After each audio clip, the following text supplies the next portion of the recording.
નમસ્કાર, તો હું છું વિપુલ ને તમે જોઈ રહ્યા છો ઘણું બધું. ગુજરાતમાં કોંગ્રેસ નેતા રાહુલ ગાંધીની ભારત જોડો ન્યાય યાત્રા નીકળી રહી છે.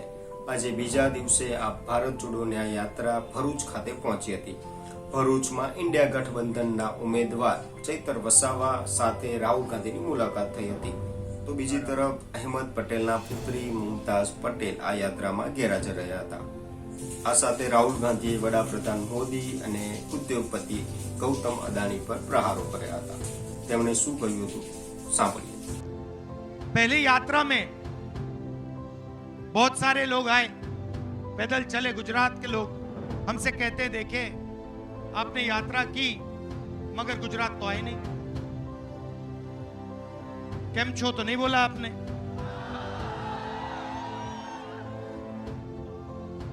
मणिपुर के लोगों ने कहा, उड़ीसा के लोगों ने कहा कि आपने साउथ से नॉर्थ कर दी, ईस्ट से वेस्ट करनी चाहिए. तो हमने बात मान ली. आज मैं आपके सामने यहां हाजिर हूं. अब यहां पे आदिवासी भाई हैं, गरीब लोग हैं, अलग अलग वर्ग के लोग हैं. यहां पे कोई आदिवासी युवा है? आप आ जाओ. आपका नाम क्या है? बस आ जाओ, यहां बैठ जाओ. यहां ब्रदर ब्रदर इधर आओ.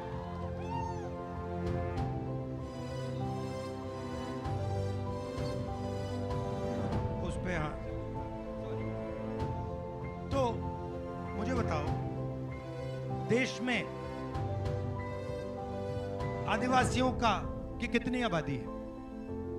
सर आदिवासी हिंदुस्तान में आदिवासी कितने? सर ज्यादा है और मूल निवासी है. आदिवासी के लिए आपने सर बोला जल जंगल और जमीन. नहीं भाई, सवाल का जवाब दो. ये उल्टा सीधा नहीं, सवाल का जवाब दो. सवाल क्लियर है. हिंदुस्तान में आदिवासियों की कितनी आबादी? अगर नहीं जानते क्या तो नहीं जानता. नहीं सर 30% तो है. 30% नहीं है. आदिवासी हिंदुस्तान में 8% है. ठीक है, ये आप नंबर याद रखो. तो 8% अगर आपकी आबादी है तो कम से कम कितनी हिस्सेदारी होनी चाहिए? 8% है तो हमारी सर संविधान के हिसाब से 8% तो बनती है. तो कम से कम, अगर आप कम से कम करें तो अगर आपकी आबादी 8% है तो आपकी भागीदारी भी 8% होनी चाहिए. सही है गलत? ये एम्बुलेंस है क्या भैया? एम्बुलेंस है, इसको निकलवा दो.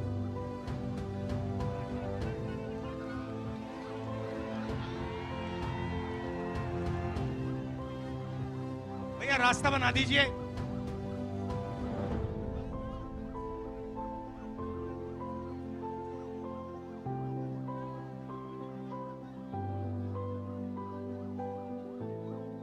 तो आपकी भागीदारी 8%.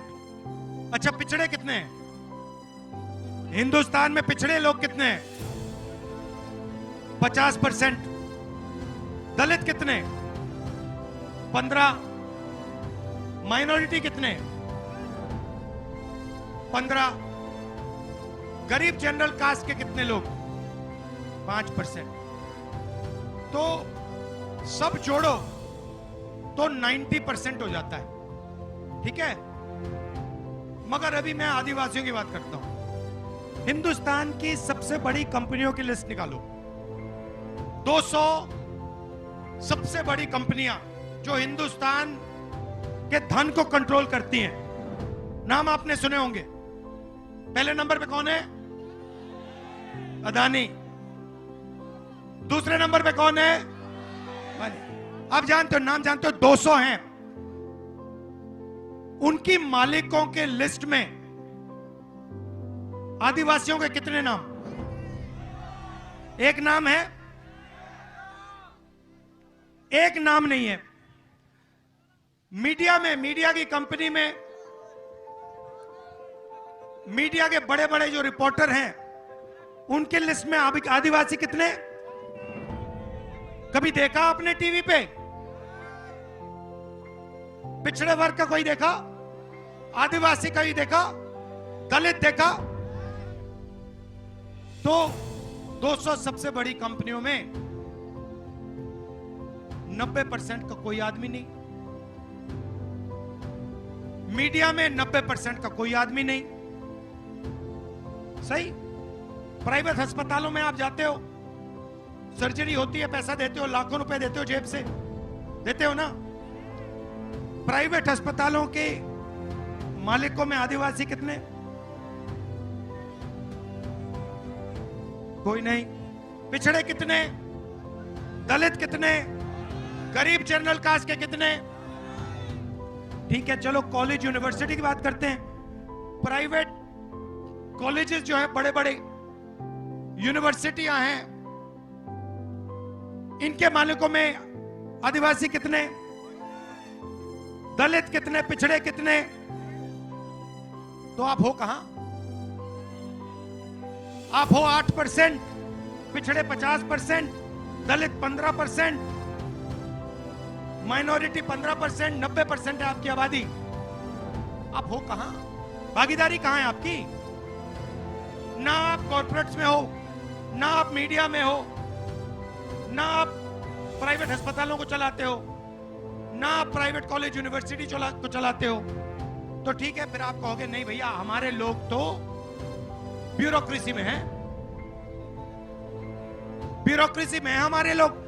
दिल्ली की सरकार को, हिंदुस्तान की सरकार को 90 लोग चलाते हैं, आईएएस अफसर हैं, उनकी लिस्ट मैंने निकाली। जो हिंदुस्तान के बजट को बांटते हैं, मतलब ये सड़क का पैसा जो आता है ना, वो लोग निर्णय लेते हैं। नेशनल हाईवे बनती है, वहां पे वो लोग निर्णय लेते हैं कि भैया इतना पैसा हम गुजरात की नेशनल हाईवे में डालेंगे, सेना में इतना जाएगा, स्वास्थ्य में इतना जाएगा। ये 90 लोग डिसीजन लेते हैं। नरेंद्र मोदी नहीं लेता, ये 90 लोग लेते हैं। इनमें से आदिवासी कितने? एक है। मैंने चेक किया, एक बंदा है, उसको कोने में बैठा रखा है।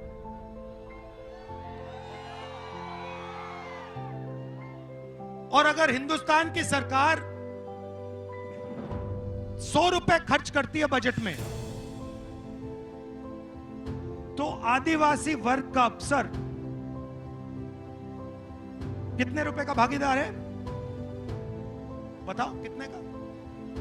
कितना? 3%? 1% नहीं, 8 नहीं, 100 रुपए अगर खर्च होते हैं तो आदिवासी ऑफिसर 10 पैसे खर्च करता है। 100 में से 10 पैसे आपके, और आपकी आबादी 8%। और जब भैया अदानी को जमीन मिलती है तो किसकी मिलती है? तो फिर आपका नंबर पड़ता है। जब जमीन लेने की बात होती है तो आपको सबसे सामने लाइन में खड़ा कर देते हैं, और जब भागीदारी देने का टाइम आता है तो सबसे पीछे खड़े कर देते हैं। इधर केवड़िया में भी ले लिया है सर। कांग्रेस पार्टी ने जमीन अधिग्रहण कानून दिया था, 4 गुना मार्केट रेट से ज्यादा पैसा मिलना चाहिए। कितना कॉम्पेंसेशन मिला वहां? सर यहाँ पे पहले तो उनको जमीन ले ली, अभी रोजगार के लिए लारी गल्ले भी नहीं दे रहे, और जो कंपनसेशन देते हैं वो कहीं ज्यादा देते हैं, और यहाँ पे तो आदिवासियों को अपने जीवन निर्वाह चलाने के लायक भी नहीं छोड़ते। तो आपका जल, आपका जंगल, आपकी जमीन उठा के ले जाते हैं, आपसे कहते हैं भैया विकास होगा, और फिर जब आप देखते हो आपको कहीं भी देश में भागीदारी नहीं मिलती। यह विकास, आपको यह सवाल पूछना चाहिए, विकास किसके लिए हो रहा है? ये 90% के लिए हो रहा है, या ये 2-3% अरबपतियों के लिए हो रहा है, अदानी अंबानी का हो रहा है? अच्छा, नई बात निकाली इन्होंने। आपको क्या कहा जाता है? आपके समाज को क्या कहा जाता है? आप कौन हो? आदिवासी, राइट? आदिवासी शब्द का क्या मतलब? हाँ, क्या मतलब है इसका आदिवासी का?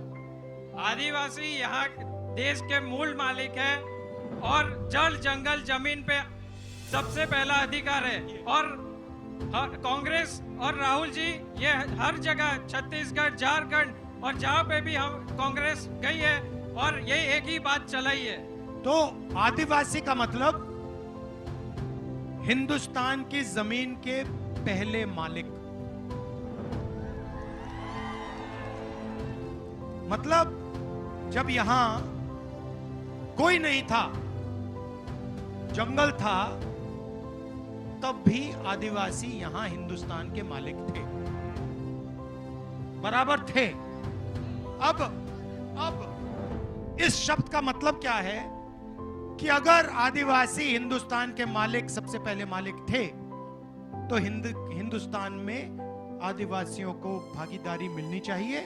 उनकी जमीन, उनका जल, उनका जंगल उनको मिलना चाहिए। इसका यह मतलब, शब्द का यह मतलब, जब मैं आपको आदिवासी कहता हूं, मैं आपसे कह रहा हूं कि भैया ये जो देश है इसकी जमीन पहले आपकी हुआ करती थी और इस जमीन का, जल का, जंगल का अधिकार आपका है। इस शब्द का यह मतलब है। वनवासी का क्या मतलब है? वनवासी मतलब जो जंगल में रहते हैं। जो जंगल में रहते हैं उनके कोई हक होते हैं? जो वनवासी हैं, बीजेपी आपको वनवासी कहती है, आपको आदिवासी नहीं कहती है। सही? उनके भाषण देखो, वो सब टाइम कहते हैं वनवासी। ये उन्होंने आपका नाम क्यों बदला? क्योंकि ये आपको अधिकार नहीं देना चाहते हैं और ये चाहते हैं कि आपको ये वनवासी कहें और आस्ते आस्ते आस्ते आस्ते हिंदुस्तान में वन खत्म हो जाए। और फिर जब वन खत्म हो जाएगा आपसे कहेंगे भैया आप वनवासी हो, मगर जंगल तो है ही नहीं। तो जंगल गया, पानी गया, जल गया, आप तो कहीं के नहीं रहे। तो ये फर्क है सोच में। अब आप मुझे कहोगे आगे का रास्ता क्या है?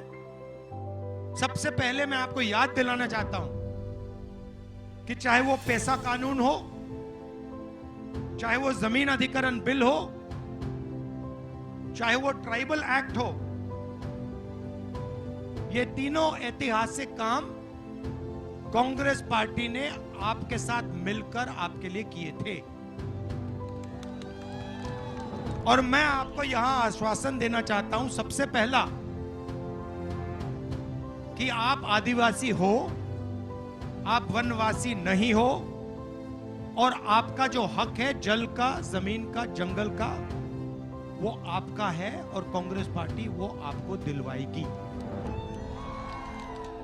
और जो हमने जमीन अधिग्रहण बिल का कानून लागू किया था, फॉरेस्ट राइट एक्ट लागू किया था, उसको हम फिर से ठीक से इंप्लीमेंट करेंगे और जो आपको जमीन मिलनी चाहिए, जो आपका हक है, वो हम आपके हवाले करवा देंगे।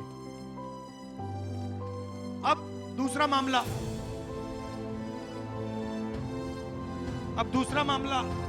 इस साइड भैया बैठ जाइए, नीचे बैठिए। दूसरा मामला भागीदारी का। सबसे पहला कदम, नहीं बैठो, सबसे पहला कदम, बैठो पूरा। सबसे पहला कदम, ये 90% हैं कौन जिनको देश में भागीदारी नहीं दी जा रही है? ये हैं कितने और ये हैं कौन? आपको कभी चोट लगी हाथ में, पैर में? कभी चोट लगी? लगी है। अस्पताल गए? गया हो। डॉक्टर ने आपसे कहा कि भैया चोट लगी तो एक्सरे करते हैं जी। एक्सरे क्यों कराया जाता है? अंदर की जख्म जानने के लिए। तो ये तो सबको मालूम है कि हिंदुस्तान में गरीबों के दिल के अंदर जख्म है, राइट? सब जानते हैं कि अदानी का 16 लाख करोड़ रुपया, अदानी अंबानी जैसे लोगों का 16 लाख करोड़ रुपया कर्जा माफ हो जाता है किसान का कर्जा माफ नहीं होता, आदिवासी का नहीं होता, सब जानते हैं। मगर डेटा का जमाना है, 21वीं सदी है, किसी को यह नहीं मालूम कि चोट कैसी लग रही है, कितनी लग रही है और किसको लग रही है। मैंने इनसे पूछा, आदिवासी युवा है, इंटेलिजेंट लड़का है, मैंने इनसे पूछा भैया देश में आदिवासी कितने हैं? जवाब नहीं दे पाए। और नहीं, आपकी गलती नहीं है, आपकी गलती नहीं, बताया नहीं जाता, वो आपको बताना नहीं चाहते कि आप कितने हो। पिछड़ों को, दलितों को, आदिवासियों को बताना नहीं चाहते, नहीं तो प्रॉब्लम हो जाएगा उनका। डरते हैं, किस चीज से डरते हैं? गिनती से डरते हैं, जाति जनगणना से डरते हैं। जाति जनगणना से क्या होगा? सबको पता लग जाएगा भैया आदिवासी कितने, दलित कितने, पिछड़े कितने, जनरल कास्ट के कितने। उसके बाद एक सेकंड दिया, जाति जनगणना के 2 कदम हैं। पहला कदम सब जातियों की गिनती, और दूसरा कदम इकोनॉमिक सर्वे, इकोनॉमिक और फाइनेंशियल सर्वे। मतलब ये आदिवासी वर्ग है, हिंदुस्तान की सब संस्थाओं में आदिवासियों की कितनी भागीदारी है। यहां पे ये जो सड़कें बन रही हैं, आप जानते हो कि गुजरात में 30 कॉन्ट्रैक्टर हैं। क्या कहते हैं उनको? ट्रिपल ए, क्या कहते हैं उनको? Double A class. उनके जेब में आपके जीएसटी का पैसा जाता है। यह सड़क किसने बनाई आप जानते हो? नहीं, आपके जीएसटी ने बनाई है। आपके जेब में से पैसा निकालकर 30 कॉन्ट्रैक्टर को दिया गया है। 30 कॉन्ट्रैक्टर में से आपको एक दलित, एक पिछड़ा, एक आदिवासी नहीं मिल सकता। लिस्ट निकाल के देख लो, नहीं मिलेगा। आपका पैसा है, आपके जेब से जा रहा है।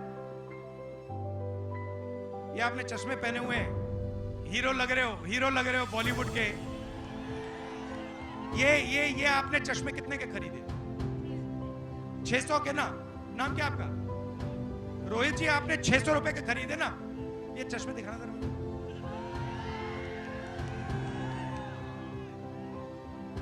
ये जो चश्मे खरीदे रोहित ने,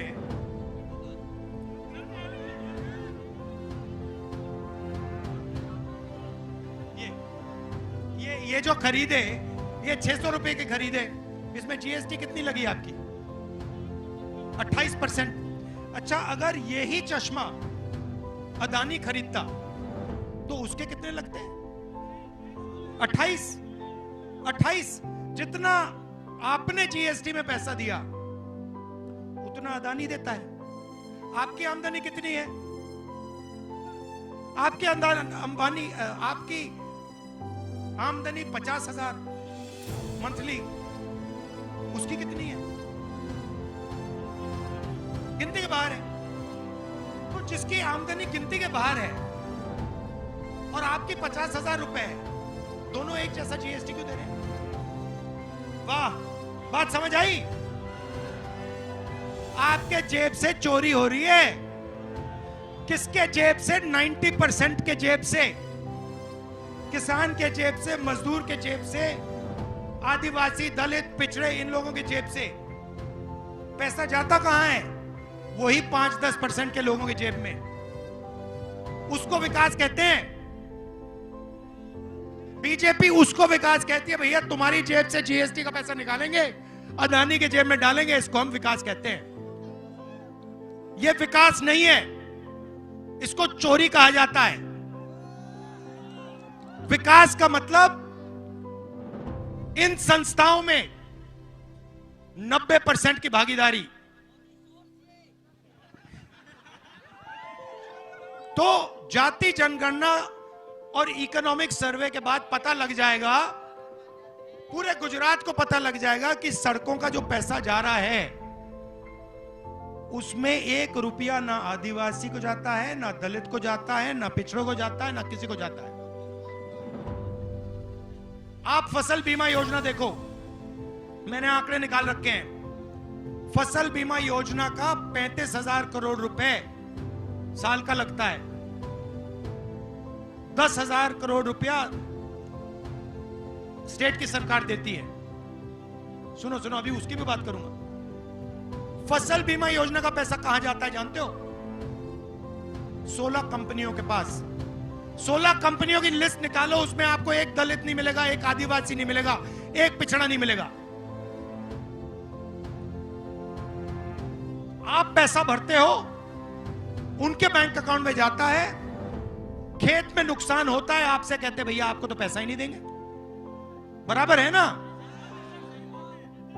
तो जाति जनगणना से यह सब पता लग जाएगा कि हिंदुस्तान का धन कैसे बटा है, किसके हाथों में है, कहां जा रहा है,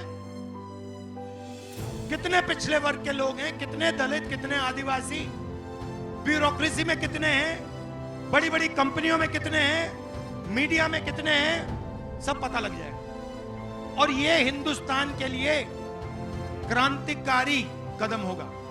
देखिए 70 साल पहले आजादी मिली, सही? आजादी में निर्णय लिया गया कि सबकी अब एक साथ प्रगति होगी। अब मैं सिर्फ यह कह रहा हूं कि 70 साल हो गए, अब एक एक्सरे कर लेते हैं, पता लगा लेते हैं कि भैया भागीदारी आज तक किसकी है, धन किसके हाथों में है, आदिवासियों के हाथों में है, कितना है, बड़ी बड़ी संस्थाओं में कौन लोग बैठे हैं, आदिवासी बैठे हैं, दलित बैठे हैं, कौन बैठे हैं। दूध का दूध, पानी का पानी हो जाएगा। आपको पता लग जाएगा कि हमारा यहां पे 24 घंटा बेवकूफ बनाया जा रहा है, डेटा मिल जाएगा। उसके बाद हिंदुस्तान की सच्ची राजनीति शुरू हो सकती है। यह हम करना चाहते हैं। पहला कदम हमने अपने मैनिफेस्टो में लिखा है, जाति जनगणना, और ये जो 50% का रिजर्वेशन है, ये जो लिमिट डाल रखी है, इस लिमिट को हम हटा देंगे। समझ में आई बात? इसमें आदिवासियों को, दलितों को, पिछड़ों को, छोटे पिछड़े वर्ग लोगों को सबको फायदा होगा। बीजेपी कहती है किसानों को हम एमएसपी नहीं दे सकते। एमएसपी मतलब मिनिमम सपोर्ट प्राइस, कम से कम दाम।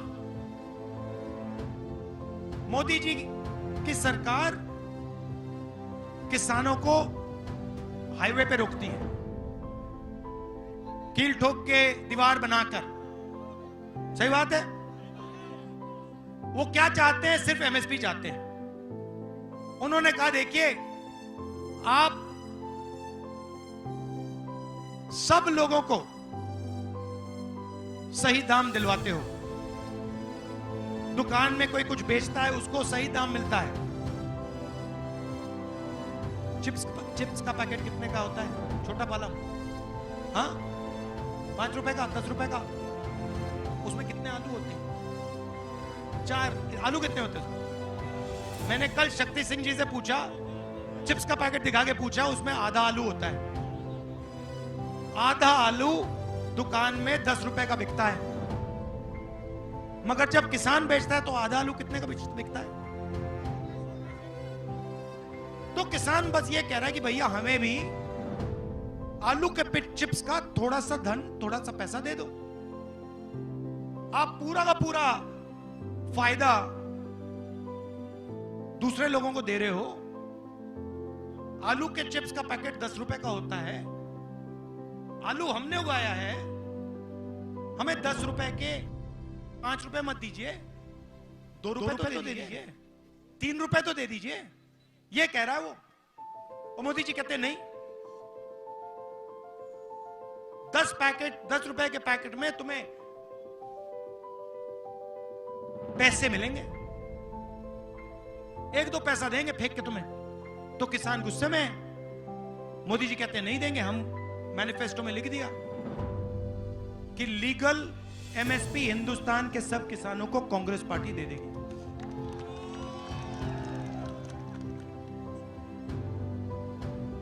बोलो बोलो भैया, खुल के बोलो, ये बीजेपी की मीटिंग नहीं है, ये कांग्रेस वालों की है। हाँ,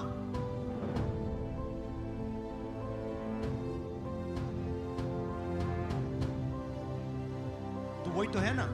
मगर जो फसल बीमा योजना है उसका जो पैसा सरकार देती है वो आपके जेब में से निकलता है। अच्छा आप बताओ, हाँ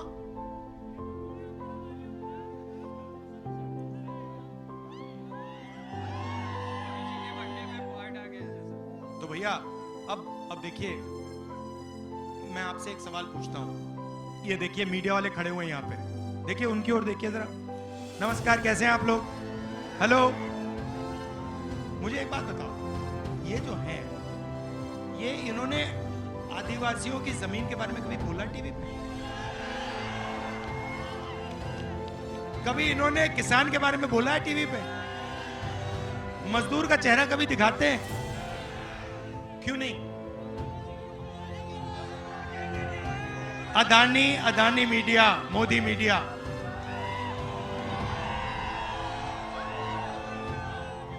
ये आपका ध्यान इधर उधर करते हैं। जब आपको देखो, आपने जेब कतरों को तो देखा होगा। जेब कतरा सबसे पहले क्या करता है? पहले ध्यान इधर करता है। देखो, पहले कहता है भैया उधर देखो, उधर देखो भैया, ओ उधर देखो। वो प्रधानमंत्री का काम है। भाई और बहनों, उधर देखो, थाली बजाओ, इधर फोन चलाओ, वो देखो भैया, उस साइड देखो। आप लोग इधर उधर देखते रहते हो, आप देखते रहते हो। सच्चाई है, जैसे मोदी जी कहते हैं भैया मैं समुद्र के नीचे जा रहा हूं, आप लोग टीवी ऑन करके देखते हो, भैया ये समुद्र के नीचे चला गया। फिर वो क्या कहते हैं, वो क्या था वो चुनाव के समय, वो सी प्लेन, वो सी प्लेन पे चढ़ जाता है। फिर आप देखते हो भैया मोदी जी सी प्लेन पे जा रहे हैं। तो आपका ध्यान इधर उधर करता है। पीछे से दूसरा आता है, पीछे से अदानी जी आते हैं, ऐसे आते हैं और ये कर जाते हैं। और दूसरी साइड अमित शाह डंडा लिए खड़ा रहता है कि कोई डिस्टर्ब करेगा तो मैं मारता हूं। ये है गुजरात मॉडल, यही है गुजरात मॉडल।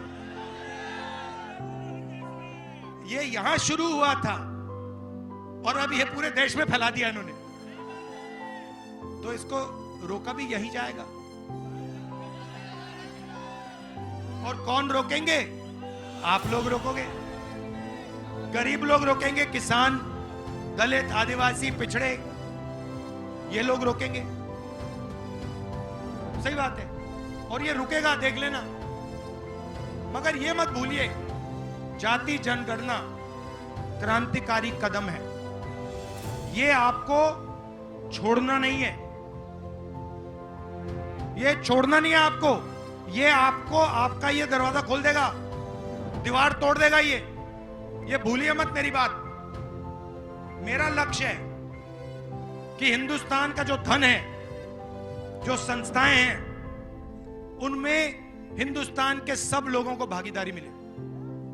जो समाचार તમને ગમ્યા હોય તો અમારી YouTube ચેનલને લાઈક કરો, શેર કરો અને સબસ્ક્રાઇબ કરો। આભાર।